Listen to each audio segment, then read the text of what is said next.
Greetings and salutations. It's been a long week. I don't know when this video will actually be published. I'm getting ready for bed. But I wanted to get something up on my channel. That way I had some material besides a sour pickle and a one-room dungeon. So, what I'm going to talk about today is when to use random tables. Now, there is a very strange part of our little niche corner of the hobby that believes that you should use the tables out of the books no matter what, or that if you roll a result on a hex, then you absolutely have to use it whether you like it or not. And I'm here to tell you, you absolutely do not. I'm going to explain to you why. For those of you who've been following me for a while, you know my setting. It's Anglovan. I've had it for years, although it has basically finally started to take form and shape. And I'm getting ready to run a new campaign with it, but with a different system. I'm going to try to run it with Castles and Crusades and see how that works out. But for those of you who don't know, it is based on the region of the country of the United States of America that I live in, and that is Appalachia. In case you didn't, for those of you new in my channel, couldn't tell from my dialect, couldn't tell from my channel name, I'm from Southeast Kentucky, and specifically from the Appalachian section known as the Cumberland Plateau. And so very hilly, very mountainy, very foresty, very green. A lot of creeks, a lot of rivers, a lot of streams. A lot of deer, a lot of ticks on the deer. A lot of copperheads, a lot of timber rattlers, plenty of brown recluses and black widows. So, yeah. I've taken the filter a little bit off my dialect because, I'm actually kind of proud of where I come from. And people seem to value a lot of my input into the hobby. And I thought to myself, given some of the stuff that was said to me about a month ago, give or take, I don't care anymore. So, but that's my particular setting, right?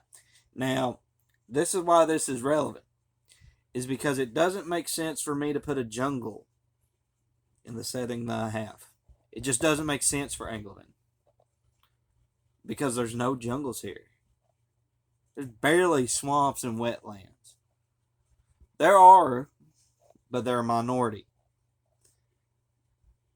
And as such, probably not really going to have a lot of salt water. However, it is going to, of course, have seas. So, but Anglovan is a country. Anglovan's not the world. Anglovan is a setting. It's going to be the country. Or at least a continent. I believe it's going to be a continent that I'm going to be doing. So, of course, it is eventually going to have like tundras and stuff.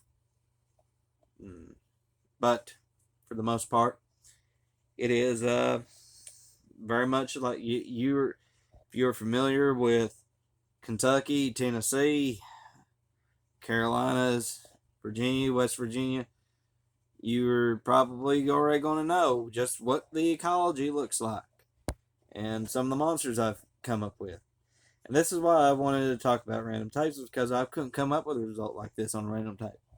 When you have something like this that's planned or plotted out, you know what I mean? Like you know what you want, and you know what you want to put down on the paper, and you know what you want out of this. Why shackle yourself to a table? Now, it's different than a random encounter table. That makes sense. You gotta have beasties, you gotta have monsters and stuff like that, and you gotta have like some weird stuff to run into the dungeon with, and or out in the wilderness or in the town, But it's gotta make sense. It doesn't necessarily make sense for them to run into a caveman from prehistoric times, now does it? But be that as it may, a very simple solution is you can make your own table. You don't have to take the one out of the book. Just make your own tables. For example, it doesn't exactly make sense if it's in the middle of summer for the next day to have a blizzard now, does it? And it also doesn't make sense that if you are going to have if you were going to have them go up into a foresty mountain that they run into, say, a tiger. Now, a mountain lion, sure, but a tiger, nah. Doesn't work. There ain't no tigers here. I don't know who needs to be told that, but last I checked, and I could probably peek through my window, but I'm about 100% sure that there's not going to be a tiger outside. Bobcat, maybe. Possum, almost definitely. I call the big one Bitey. But, tiger, no. Point being, whatever you got set up. Now, if you want to run like a super random sandboxy game, have at it. But don't let anybody tell you that you're playing the game or running the game wrong just because you have an idea. For example, I keep going back to the Mansion of the Forsaken Necromancer because it's my favorite one to use as my example.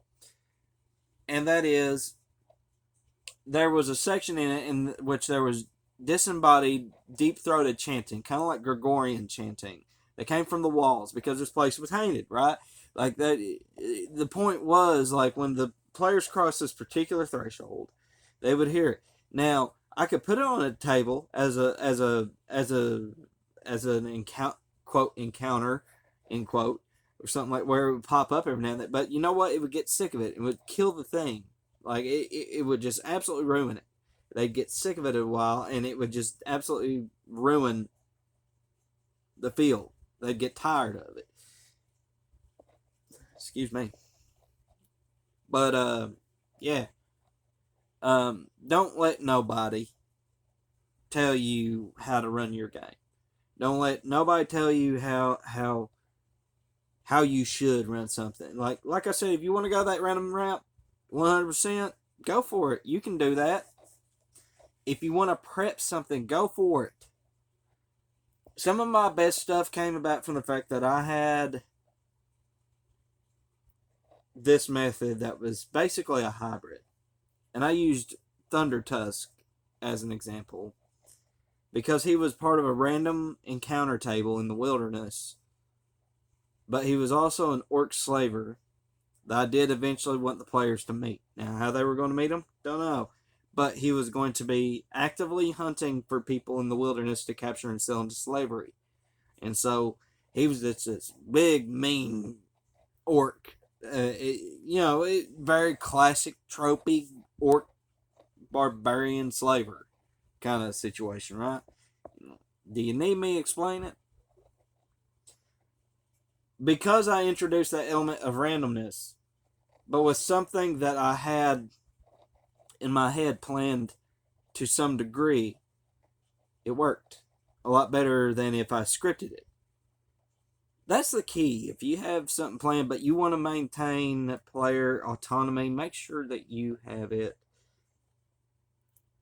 kind of prepped, but not scripted. That's the best way I know to say it. Prepped, but not scripted. And you know what? Some people like that story-driven deal that not everybody likes to go into a dungeon, and I get that. Kind of think you're playing the wrong game, but you know what? You can have encounters in the city. You can have adventures in the city. In fact, I had a map for a long time, and I never got to run it, where the city of Korrid basically was the dungeon. That everything connected to this underground network of labyrinthian crypts and stuff underneath the city and town. And it would have like secret hideouts of people, like shopkeepers would have like sections of their basement that would slide aside to go into the tunnels and stuff like that. It was that kind of idea. So I'm trying to keep this under 10 minutes. So as always, take care. God bless. See you on the other side. Make sure that you game the way you want to.